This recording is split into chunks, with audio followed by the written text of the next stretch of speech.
All right, let's open up the case file on a pretty fascinating microscopic culprit. This is a character that, for most of us, lives silently. But give it just the right circumstances, and it can become a swift, dangerous invader. Welcome to the criminal profile of Neisseria meningitis. So this is the central mystery of our case, right here.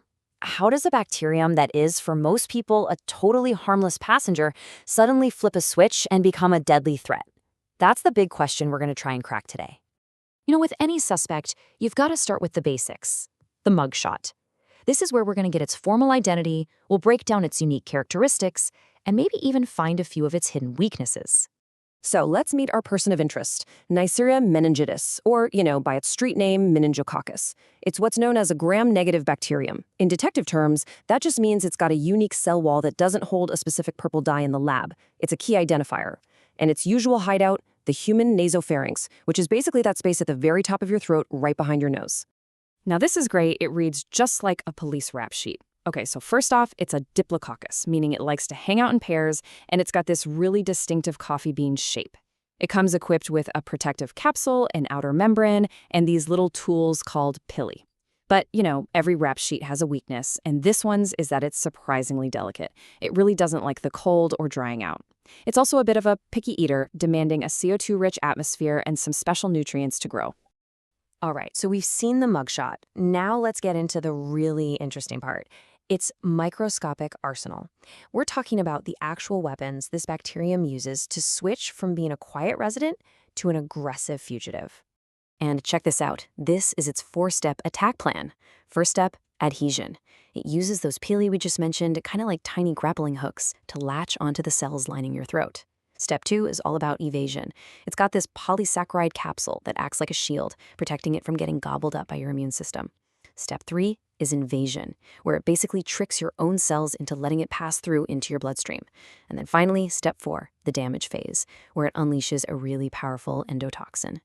And that endotoxin, that's the real kicker. It causes, and I'm quoting here, severe vascular damage. So what does that mean? Well, this poison makes your blood vessels leaky and inflamed, and that can cause clots and just systemic chaos. This isn't just some minor weapon. This is the one responsible for the most devastating effects of the disease. So let's move from the weapons to the crime scene itself. Let's see how this attack actually plays out in the human body, and what it looks like when this bacterium finally decides to go on the offensive. And this slide gets right to the heart of that mystery we started with. For most people, an encounter with meningococcus ends right here. They become an asymptomatic carrier. They feel totally fine, maybe have a slight sore throat, but they can silently spread the bacterium to other people. But in a few rare cases, it escalates to invasive disease. And this is a true medical crisis. We're talking about things like meningococcemia, a severe blood infection, or meningitis, which is that dangerous inflammation of the lining around your brain and spinal cord. Now, when that invasion actually starts, the signs are unmistakable and they are serious. You might see these small pinpoint hemorrhages on the skin. They're called petechiae.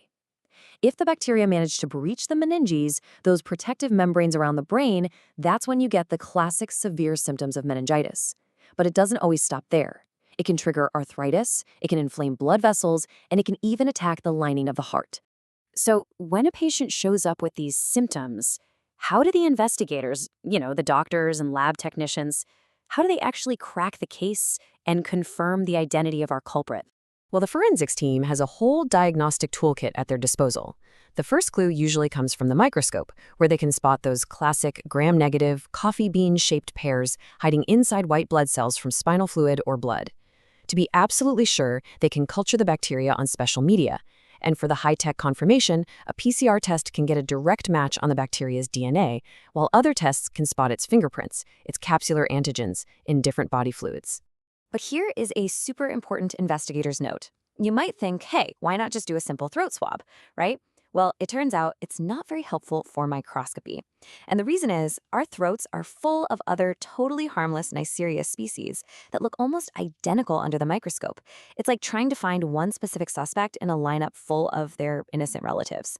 You have to look for the culprit where it absolutely shouldn't be, like in the blood or the spinal fluid. Okay, so we know how to identify the culprit. Now we get to the most important part. What's our best defense? How do we stop this crime from ever happening in the first place?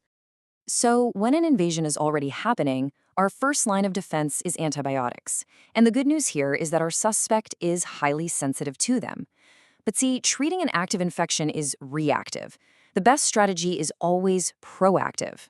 And that proactive strategy is, of course, vaccination. This is where we've made some huge strides. We have vaccines that train our immune systems to recognize the bacterium's protective capsule. There are monovalent vaccines for single type, bivalent for two, and even tetravalent vaccines that protect against 4 different major serogroups, which are kind of like different criminal syndicates of the same bacterial family. And this slide really shows you just how powerful that tetravalent vaccine is. Think of it as an all-points bulletin for 4 of the most wanted serogroups out there, A, C, Y, and W135.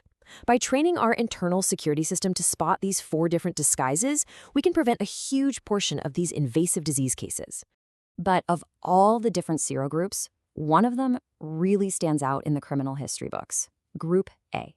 This is the one that's been historically responsible for most of the major, devastating epidemics that have swept across the world. And that fact alone just underscores how absolutely critical these vaccination programs are for global public health.